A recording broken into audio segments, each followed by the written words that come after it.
దేవుని పరిశుద్ధ గ్రంథమైన బైబిల్లో నుంచి ఆదికాండము 39వ అధ్యాయము 12వ వచనాన్ని చదువుకున్నాం. అప్పుడు ఆమె అతని వస్త్రము పట్టుకొని తనతో శయనింపమని చెప్పగా అతడు తన వస్త్రమును ఆమె చేతిలో విడిచిపెట్టి తప్పించుకొని బయటకు పారిపోయిన. చాలు గట్టిగా చెప్పండి కూడా. దేవునికి మహిమ కలుగును గాక, దేవునికి స్తుతి కలుగును గాక. క్రీస్తునందు ప్రియమైన సహోదరి సహోదరులారా, ఈ ఆరాధనకు చేరువచ్చిన మీ అందరికీ కూడా నా హృదయపూర్వకమైన వందనాలమ్మా. అందరు బాగున్నారు కదా? దేవునికి మహిమ కలుగును గాక. మన అంశం ఏమిటంటే చెప్పవద్దు మోసపోయానని. చదవబడినటువంటి లేఖన భాగాన్ని మనం జాగ్రత్తగా గమనిస్తే ఇక్కడ యోసేపు గురించి రాయబడింది. యోసేపు యవ్వన కాలంలో ఉన్నాడు. యోసేపు ఒక యజమాని ఇంటిలో చేర్చబడి ఉన్నాడు. ఆ యజమాని దగ్గర ఆయన నమ్మకంగా పనిచేస్తూ ఉన్నాడు. ఆ ఇంటిలో నమ్మకంగా పనిచేస్తున్నాడు. ఆ యజమాని యొక్క భార్యను తప్ప సమస్తాన్ని కూడా అతనికి అప్పగింపబడింది. కానీ ఆ ఇంటిలో యోసేపు నమ్మకంగా ఉన్నాడు. ప్రియాతి ప్రేమైనటువంటి దేవుని బిడ్డలారా, మనం గమనించాలి. చాలామంది నమ్మకాన్ని కోల్పోతూ ఉంటారు. దేవుని పట్ల నమ్మకాన్ని కోల్పోతూ ఉంటారు. తల్లిదండ్రుల పట్ల నమ్మకాన్ని కోల్పోతూ ఉంటారు. అన్నల మధ్యలో నమ్మకాన్ని కోల్పోతుంటారు. రక్త సంబంధికుల మధ్యలో నమ్మకాన్ని కోల్పోతుంటారు. గ్రామంలో పెద్దల పట్ల నమ్మకాన్ని కోల్పోతుంటారు. ప్రియమైనటువంటి దేవుని బిడ్డలారా, ఒక అమ్మాయి ఒక అన్న దగ్గరికి వచ్చి, అన్న నన్ను మోసం చేశాడు అని చెప్తూ ఉంటారు. అన్న ఫలానా వ్యక్తి నన్ను మోసం చేశాడు, నన్ను మాయ చేశాడు అని ఏడుస్తూ దుఃఖపడుతూ ఉంటారు. ఒక విషయం మీకు తెలియజేస్తాను. ఒక హ్యాండ్ బ్యాగ్ పట్టుకొని ఒక అమ్మాయి బస్సులో ప్రయాణం చేస్తూ ఉంది. అదే అమ్మాయి ప్రయాణం చేస్తూ ఉంటుంది. ఆ హ్యాండ్ బ్యాగ్లో విలువైనటువంటి తన వస్తువులను పెట్టుకొని ఆ బస్సులో ప్రయాణం చేస్తూ ఉంటుంది.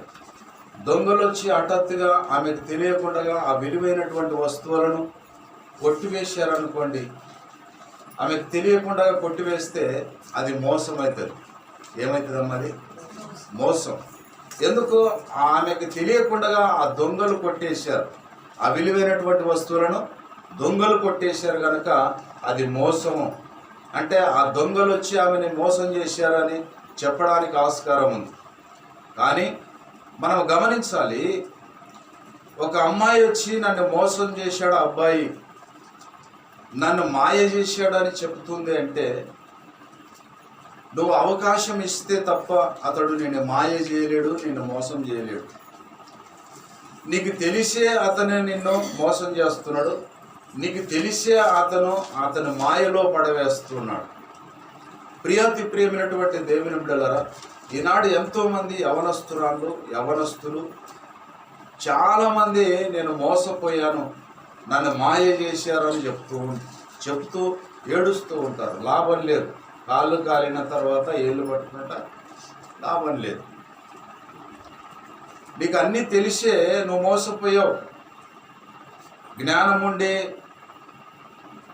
మరి అన్ని రకాలుగా నీకు జ్ఞానం ఉంది, తెలివి ఉంది, వివేచన ఉంది, అన్ని రకాలుగా నువ్వు ఎదుగుతున్నావు, చదువుకున్న అమ్మాయివి, చదువుకున్న అబ్బాయివి, నన్ను మోసం చేశారు, నన్ను మాయ చేశారంటే అది చెప్పసౌకర్యంగా అనేటువంటి మాట. అది నువ్వు అవకాశం ఇస్తే తప్ప అవతల వ్యక్తి నిన్ను మోసం చేయలేడు.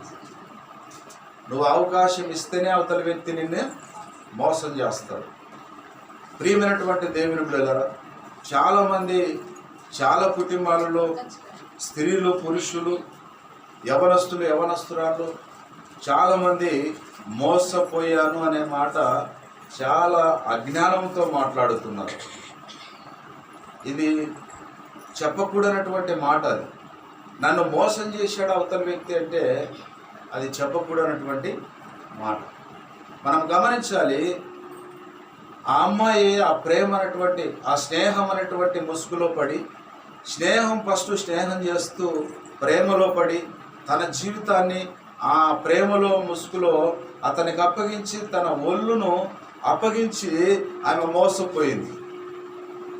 మనము గమనించాలి, చాలా కుటుంబాలలో చాలా గ్రామాలలో ఇలాంటి విషయాలు జరుగుతున్నాయి. బేస్ తగ్గించాలి. ఎందుకంటే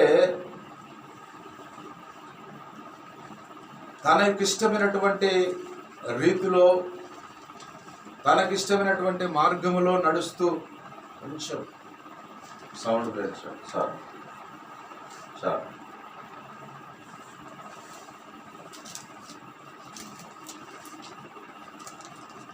మనము గమనించాలి, ప్రియమైనటువంటి దేవుని బిడ్డలారా, మౌత్ వేరేది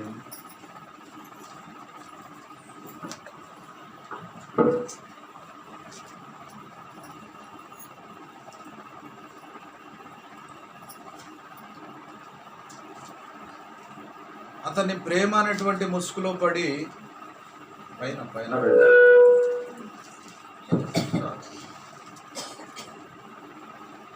అతను చెబుతున్నటువంటి మాటలు విని మోసపోయి, నేను మోసపోయానంటే అది కుదరని వ్యవహారం.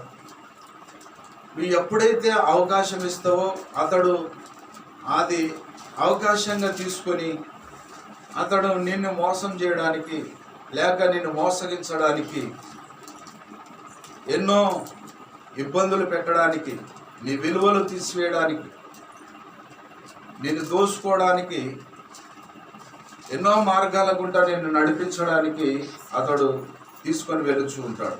మనం గమనించాలి, అతడు ఎక్కడికి పిలిస్తే అక్కడికి వెళుతూ ఉంటారు. సినిమాకి రా అంటే సినిమాకి పోతుంటారు. ఆ టైము ఎంత అయింది అన్నటువంటి టైం చూసుకోకుండా 10 అంటే 10, 11 అంటే 11 ఆ చీకటి బ్రతుకుతూ చీకటి కార్యాలు చేస్తూ ఆమె మోసపోయి ఆమె జీవితాన్ని మోసగించబడి చేతులారా ఆమె జీవితాన్ని పాడు చేసుకుంటూ ఉంటారు. ఆమె జీవితం నాశనం అవుతుంటుంది. కానీ మనం గమనించాలి, దొంగ మనకు తెలియకుండా మోసం చేస్తాడు. కానీ ఈ అమ్మాయి తెలిసి మోసపోతుంది. తెలిసి ఆమె జీవితాన్ని అతనికి అప్పగిస్తుంది. ఎన్ని కుటుంబాలలో, ఎన్ని గ్రామాలలో మనం చూస్తూ ఉన్నాం. ప్రతి గ్రామంలో, ప్రతి కుటుంబాలలో మనం చదువుకోనికి ఆ గ్రామాలకు, ఆ పట్టణాలకి, ఆ కాలేజీకి పంపిస్తే మోసపోయి ఆమె జీవితాన్ని చేతులారా నాశనం చేసుకుంటుంది. మనం గమనించాలి, ప్రియమైనటువంటి దేవుని బిడ్డలారా, ఇక్కడ యేసేపు జీవితాన్ని మనం గమనిస్తే యేసేపు దేవుని యందు భయభక్తులు కలిగినటువంటి వాడు. వివాహం అయినటువంటి ఒక స్త్రీ ఆయనని నన్ను సేనయించమని ఆయనను పిలుస్తూ ఉంటే ఆయన మాటినకుండా ఆమె నుంచి తప్పించుకొని ఎన్నో మార్లు తప్పించుకొని వెళ్ళిపోయినట్టుగా మనము గ్రంథంలో చదవగలం. ఆమె కాసుకొని ఉంటుంది, ఎలాగైనా ఈ అబ్బాయిని నేను పడేయాలి. ఎవరేమే?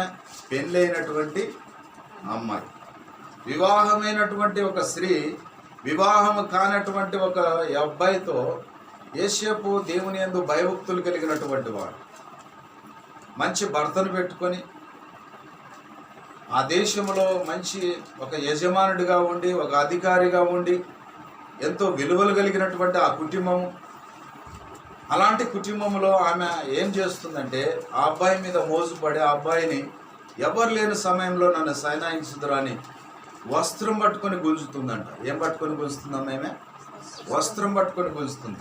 ఈ అబ్బాయి మరి ఏం చేస్తున్నాడంటే తప్పించుకొని పారిపోతున్నాడు. ఏం చేస్తున్నాడు? తప్పించుకొని పారిపోతున్నాడు. ఇతనికి అలాంటి ఆలోచన, మోసపోయేటువంటి ఆలోచన లేదు. ఆమె మోసగిస్తుంది, కానీ తెలిసి కూడా ఆమె పిలుస్తూ ఉంది. కానీ ఇతను మోసపోకుండా దేవుడు నన్ను చూస్తున్నాడు, ఇక్కడ ప్రజలు నన్ను చూస్తారు, గమనిస్తారు. దేవునికి ఇంత వ్యతిరేకమైనటువంటి పాపము నేను చేయలేను అని ఆ అబ్బాయి ఏం చేస్తున్నాడంటే యోసేపు ఆ వస్త్రము ఆమె చేతిలో విడిచిపెట్టి బయటికి పారిపోయాడు. దులిపించుకొని పారిపోయినాడు. దులిపించుకొని పారిపోయినప్పుడు ఈమె అంటుంది, నా కోరిక తీరలేదు, నా ఇష్టాన్ని ప్రకారంగా అతను రాలేదు కనుక అతన్ని ఎలాగైనా దెబ్బతీయాలని ఆమె ఏం చేస్తుందంటే అక్కడ ఉన్నటువంటి ప్రజలందరినీ పిలుస్తుంది. ఆ ఇంటిలో ఉన్న ప్రజల్ని పిలిచి, అయ్యా నన్ను ఎగతాళి పట్టించాడు ఈ అబ్బాయి, నన్ను పట్టుకోనికి వస్తే నేను పెద్ద కేక వేస్తే అతని వస్త్రం నా చేతిలో వంచి వెళ్ళిపోయాడు, పారిపోయినాడు చూడండి అని ఆ మందికల్లా చెప్తుంది. ఆ ఇంటిలో ఉన్న మందికల్లా, ఆ ఇంటిలో ఎంతోమంది పనివారు ఉన్నారు. ఆ పనివారిని పిలిచి, అయ్యా ఇతను నన్ను పట్టుకోనికి వచ్చాడు అని అన్యాయంగా అతని మీద నింద వేసి ఆ వస్త్రాన్ని చూపించింది. ఆ ప్రజలు చూసి ఇలా చేయడం తప్పేలే అని చెప్పేసి వాళ్ళు కూడా తిట్టుకుంటూ వాళ్ళ పనులు వాళ్ళు చేస్తూ ఉంటే ఆమె ఏం చేసిందంటే ఆ వస్త్రాన్ని భద్రంగా దాచిపెట్టుకుంది. ఎవరు వచ్చేంత వరకు? ఆమె భర్త వచ్చేంత వరకు. ఆమె భర్త ఎక్కడో పనికి వెళ్ళిపోయినాడు, పని మీద వెళ్ళిపోయినాడు. ఆమె భర్త రాత్రికి రానే వచ్చాడు, అయ్యా నువ్వు తొలికొచ్చినటువంటి ఎబ్రియుడు నన్ను ఎగతాళి చేశాడు, నన్ను పట్టుకనీకి వస్తే ఆ వస్త్రము నా చేతిలో ఉంచబడి ఉన్నది చూడని ఆ భర్తకి చెప్పినప్పుడు ఆ భర్త ఏం చేశాడంటే కోపపడ్డాడు. ఎవరైనా కోపపడతారా? కోపపడారమ్మా? అతనికి తెలియదు ఈమె బుద్ధి, అతనికి తెలియదు ఈమె ఇలా చేసిందని. నిజమే అనుకొని ఆ యోసేపుని ఏం చేసినాడంటే ఖైదీలు ఉన్నటువంటి చెరసాలలో అప్పగించాడు. ఖైదీలు అంటే తెలుసమ్మా? బందిపోటు దొంగలు, నెంబర్ 1 ఖైదీలు, నెంబర్ 1 దొంగలు. అలాంటి వారిని వేసేటువంటి జైల్లో ఇతన్ని వేయించింది ఆమె. భర్త కోపగించుకొని ఇతన్ని జైల్లో వేయండి, ఖైదీలు ఉన్నటువంటి జైల్లో వేయండి అని జైల్లో అప్పగించేశాడు. దేవుడు యోసేపుకు తోడుగా ఉన్నాడు కనుక ఆ జైల్లో కూడా ఏం చేసినాడు దేవుడు? ఆ జైల్లో ఉన్నటువంటి అధికారులకు అందరికీ కూడా పైన పెట్టాడు, ఒక తలగా పెట్టాడు. చెరసాల అధికారి కూడా ఒక అధికారాన్ని ఆ చెరసాలకు అప్పగించాడు. యోసేపుకి అంతా కూడా అప్పగించాడు.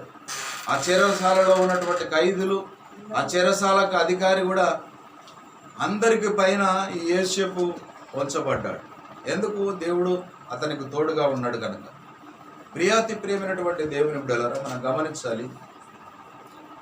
ఒక పెళ్ళైనటువంటి ఒక స్త్రీ పెళ్లి కానటువంటి అబ్బాయితో ఎలాగా ప్రవర్తిస్తుంది, ఎలాగా వ్యవహారం పెట్టుకోవాలని చూస్తుంది. మనం గమనించాలి. ఈనాడు ఎన్నో కుటుంబాల పతనం కావడానికి కారణం ఏంటంటే ఇలాంటి పాపిష్టి పనులు చేసేటువంటి కార్యాలు.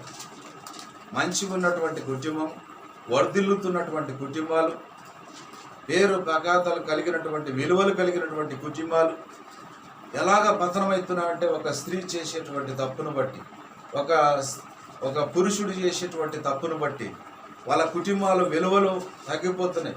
నెత్తి మీద రుమాల పడిపోతుంది అంటారు. పల్లెటూళ్ళలో ఏమంటారు?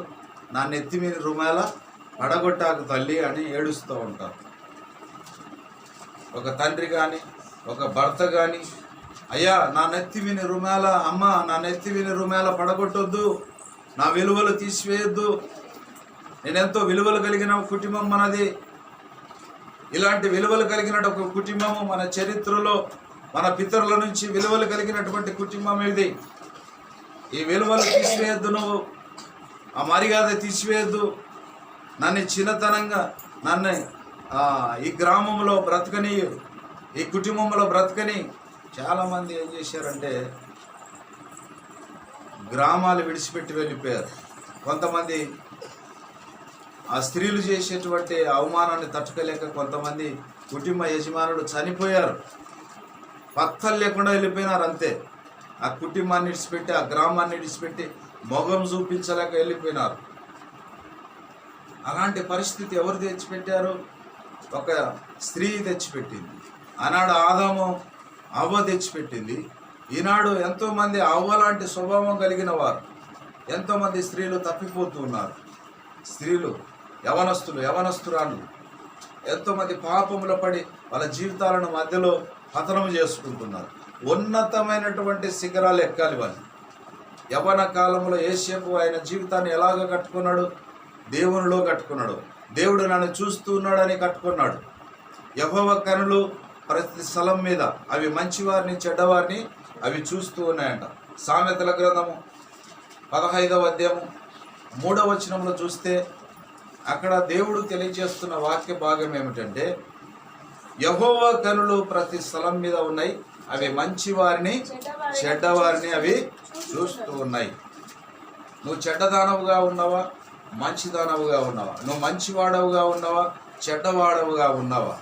దేవునికి ఇష్టడుగా ఉన్నావా, దేవునికి ఇష్టరాలుగా ఉన్నావా? దేవుడు నిన్ను చూస్తూ ఉన్నాడు.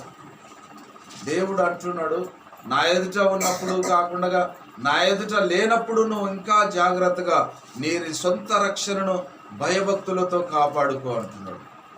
భయము భక్తి కలిగి నీ సొంత రక్షణను దినదినము వణుకుతో భయముతో దాన్ని కాపాడుకో అంటున్నాడు. ప్రియమైనటువంటి దేవుని బిడ్డ, మనం గమనించాలి. దావీదు వివాహమైంది, ఎంతోమంది భార్యలు ఉన్నారు ఆయనకు. అయినప్పటికీ కూడా మళ్ళా ఇంకొక ఆమెని మరి మేడ గది మీదకి వెళ్ళి ఆ మేడ గది మీద అలాగా ఆయన సాయంత్రం సల్లవేళ పూట మేడ గది మీదకి ఎక్కాడు. ఆ మేడ గది మీద నుంచి అలాగ చూస్తూ ఉన్నప్పుడు ఆ చల్లవేళ పూట ఒక ఆమె స్నానం చేస్తూ కనపడిందంట. స్నానం చేస్తూ కనపడుతూ ఉంటే ఆనాడు అప్పుడు బాత్రూములు సరిగా కప్పులే పైన. అప్పుడు ఆ పెద్దల కాలంలో, మన పితరుల కాలంలో ఆ బాత్రూంలోకి కప్పులే, ఏదో ఒట్టి గోడలు పెట్టుకొని పైన మరి కప్పు లేనటువంటి పరిస్థితి. ఆ ఒట్టి గోడల మధ్యలో వాళ్ళు స్త్రీలు స్నానాలు చేసేవారు, లేకుంటే చీరలు డేరలుగా కట్టుకొని స్నానం చేసేటువంటి వారు అప్పట్లో. నాకు మతికొచ్చినాక కూడా అదే పరిస్థితి. ప్రియమైనటువంటి దేవుని బిడ్డలారా, ఆనాడు ఆయన మేడ గది మీదకి ఎక్కినప్పుడు ఒక స్త్రీ స్నానం చేసేటువంటి ఒక స్త్రీ ఆమె కనపడినప్పుడు ఆయన ఆమెను మోహించి ఆమెను పిలువనంపించాడట. ఆమె మీద మోజుపడి ఆమెను పిలువనంపించి ఆమెతో శయనించాడు. ఆమె గర్భవతిగా అయ్యింది. ఆమె భర్తనేమో యుద్ధములో ఉన్నాడు. ఎక్కడ ఉన్నాడైనా? ఆమె భర్త ఎక్కడ ఉన్నాడమ్మా? యుద్ధములో ఉన్నాడు. ఆయన చాలా దూర ప్రాంతం వెళ్ళిపోయినాడు. ఈ స్త్రీ భర్త లేడని, నా భర్త ఎక్కడో ఉన్నాడు, నా ఇష్టానుసారంగా నేను చేయొచ్చులే అనుకుంది. చాలామంది గమనించాలి, నీ భర్త ఉన్నా లేకపోయినా ఎక్కడికి వెళ్ళినా నీ భర్తను నువ్వు మోసగిస్తున్నావు అని నువ్వు అనుకుంటున్నావు, కానీ దేవుడు నిన్ను మోసగిస్తలేవు. దేవుడు నన్ను చూస్తూ ఉన్నాడు. దేవుడు ప్రతి స్థలంలో ఆయన కన్నులు ఉన్నాయి. నీ పాపం ఎప్పుడోసారి పట్టబడుతుంది, నువ్వు ఎప్పుడోసారి పట్టబడుతావని దేవుడు తెలియజేస్తూ ఉన్నాడు. నీ పాపమే నిన్ను పట్టుకుంటుంది, నిన్ను అవమానానికి లాగుతుంది, నీ విద్యత్తు తీస్తుంది, నీ విలువలు తీస్తుంది, నీ మర్యాద తీస్తుంది. నువ్వు తల ఎత్తుకొని బ్రతకలేనటువంటి స్థితిలోనికి నిన్ను తీసుకువెళుతుందని, నీ పాపమే నిన్ను పట్టుకొని అవలలేపుతుందని నీకు తెలియదా బిడ్డ? దేవుడు తెలియజేస్తూ ఉన్నాడు. ఈ మధ్యాహ్న కాల సమయంలో నీతో నాతో మాట్లాడుతూ ఉన్నాడు. ప్రియమైనటువంటి దేవుని బిడ్డ, నీ కుటుంబాన్ని జాగ్రత్తగా కాపాడుకో, నీ భర్తను జాగ్రత్తగా కాపాడుకో, నీ భార్యను జాగ్రత్తగా కాపాడుకో, నీ పిల్లల్ని జాగ్రత్తగా కాపాడుకో. నీ జీవితాన్ని నీకు తెలివిచ్చాడు, నీకు జ్ఞానం ఇచ్చాడు. యవన కాలంలో నువ్వు ఉన్నావా? యవన బిడ్డగా నువ్వు ఉన్నావా? దేవుడు నీకు జ్ఞానం ఇచ్చాడు. దేవుని నమ్ముకున్న నీవు, దేవుడు నన్ను చూస్తున్నాడని నీకు జ్ఞాపకం రావడం లేదా? యోసేపు దేవుని నమ్ముకున్నటువంటి విశ్వాసి ఆయన, దేవుని నమ్ముకున్నటువంటి ఒక భక్తుడైన. దేవుడు అంటున్నాడు, ఆమె పిలిచినప్పుడు ఆయన అంటున్నాడు, దేవుడు నన్ను చూస్తున్నాడు, ఇంత భయంకరమైనటువంటి పాపం నిన్ను ఒడిగడుగునా అంటున్నాడు. ఆ యవ్వన కాలంలో ఉన్నటువంటి యవనస్తుడు ఆయన మరి ఎందుకు ఆ పాపంలో పడకున్నాడు? ఆయన అలాంటి బుద్ధి లేదు, ఆయనకు అలాంటి ఆలోచన లేదు. ఆయన దేవుని యందు భయభక్తులు కలిగిన జీవితం కట్టుకుంటున్నాడు. ఆయన ఆ యవ్వన కాలంలో ఉన్నటువంటి యోసేపు దేవుని యందు భయభక్తులు కలిగినటువంటి వాడుగా ఉన్నాడు. నువ్వు నేను రక్షింపబడిన నేను దేవుని యందు భయభక్తులు కలిగిన జీవితం ఇంకా అంచెలంచెలుగా ఎదగాలని మనము ఎంతగానో మనల్ని మనం ప్రోత్సహించుకోవాలని దేవుడు చూస్తూ ఉన్నాడు. దేవుడు ఆశపడుతూ ఉన్నాడు. దేవునిలో మన జీవితాలను కట్టుకోవాలి. దావీదు మోసపోయాడు. ఒక వివాహమైనటువంటి స్త్రీని పిలువనంపుకున్నాడు. ఆమెను కూడా భారీగా చేసుకున్నాడు. ఆ మోసాన్ని కప్పిపెట్టాలని ఆమె భర్తను పిలువనంపించాడు. ఆమె గర్భవతిగా ఉంది. ఆమె అంటుంది, అయ్యా నేను గర్భవతి అయ్యాను, నువ్వు కలిసిన తర్వాత నేను గర్భవతిగా ఉన్నానంటే ఈ దావీదు భయపడి ఏం చేశాడంటే ఆమె భర్తను పిలువనంపించాడు. ఆమెను భర్తను పిలువనంపించి, అయ్యా నీ భార్య దగ్గరకు నువ్వు వెళ్ళు అన్నాడు. ఆయన అంటున్నాడు, అక్కడ యుద్ధం జరుగుతుంది, అక్కడ యుద్ధం జరుగుతుంది. ఆ యుద్ధంలో నేను నా మనుషులు అక్కడ యుద్ధం చేస్తుంటే నేను ఎలాగ నా భార్యతో సంతోషంగా ఉండాలి, నేను కూడా యుద్ధంలో ఉండాలి అని ఆ రాజుకు ప్రత్యుత్తరం ఇచ్చాడు. అయినప్పటికీ కూడా ఏమంటున్నాడు దావీదు, ఆయన పాపాన్ని కప్పుపించుకోవడానికి నువ్వు వెళ్ళయ్యా నీ భార్య దగ్గరికి అంటున్నాడు. నీ ఇంటికి వెళ్ళి విశ్రాంతి తీసుకో, నేను చెప్తున్నా కదా నీకు, నేనే కదా నేను ఆ యుద్ధానికి పంపించింది అంటే ఆయన అంటున్నాడు, నా మనసు ఒప్పుతలేదు, నా మనసు ఒప్పుతలేదు, నా యొక్క కుటుంబస్తులు అక్కడ యుద్ధం చేస్తున్నారు, ఒకవేళ నేను తక్కువైనాను కానీ నా మనుషులు చనిపోతే నాకు మనశ్శాంతి ఉంటుందా, నా భార్య ఎక్కడ సంతోషించడం నాకు అది దేవుని దృష్టిలో అది మంచిది కాదు అంటున్నాడు. అతను ఏమంటున్నాడు, దేవుని దృష్టిలో అది మంచిది కాదు, అక్కడ యుద్ధం జరుగుతుంటే నా భార్య దగ్గర నేను సంతోషంగా ఉండడము అది దేవుని దృష్టికి మంచిది కానే కాదు, నేను పోను అంటున్నాడు దావీదుతో.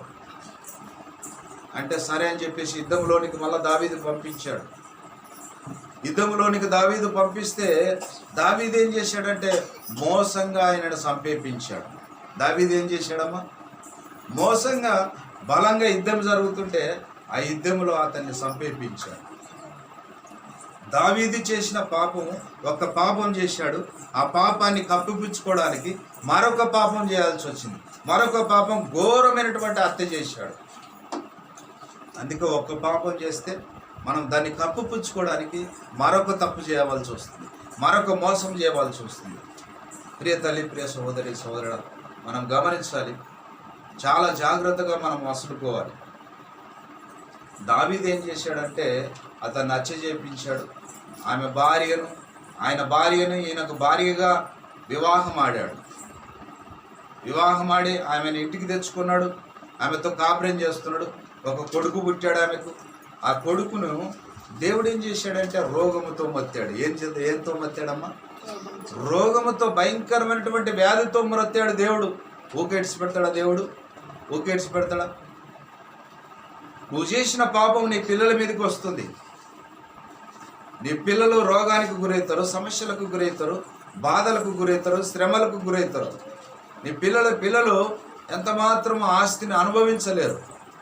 దావీదు కుటుంబం పతనమైపోయింది. దావీదు కుటుంబంలో ఒకరికొకరు కలహాలు రేపుకున్నారు. దావీదు కుటుంబము దేవుని యొక్క కుమారుడే. దేవుడు మరి ఏం చేశాడంటే దేవుని యొక్క ఉగ్రత ఆమె కుమారుని మీదకి వచ్చింది, ఆయన కుమారుని మీదకి వచ్చింది. రోగముతో మొత్తినప్పుడు ఆయన ఉపవాసం ఉండి ప్రార్థన చేస్తున్నాడు. ఏం చేస్తున్నాడు ఆయన? దావీదు ఉపవాసం ఉండి ప్రార్థన చేస్తున్నాడు. అయ్యా నా కుమారుడు రోగంతో పడినాడు, ఈ వ్యాధితో పడినాడు, ఈ వ్యాధిని తీసివే, ఈ రోగాన్ని తీసివేయని ఉపవాసం ఉండి ప్రార్థన చేస్తున్నాడు దావీదు.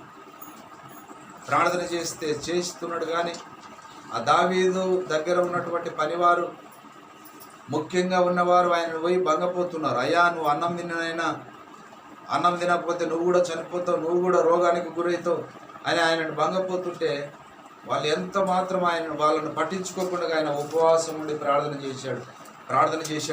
చేశాడు కానీ ప్రయోజనం లేకుండా అయిపోయింది. దేవుడు ఆయన ప్రార్థన ఆలకించలేదు. ఆయన కొడుకును మొత్తాడు, చనిపోయాడు. ఆయన కొడుకు ఏం చేశాడమ్మా? దేవుడు చనిపోయాడు. దావీదు కుమారుడు చనిపోయాడు. చనిపోయిన తర్వాత లేచి ఆ కుమారుని సమాధి చేసి వచ్చాడు, స్నానం చేశాడు, చక్కగా బట్టలు వేసుకున్నాడు, చక్కగా భోజనం చేసి పని చేసుకుంటున్నాడు.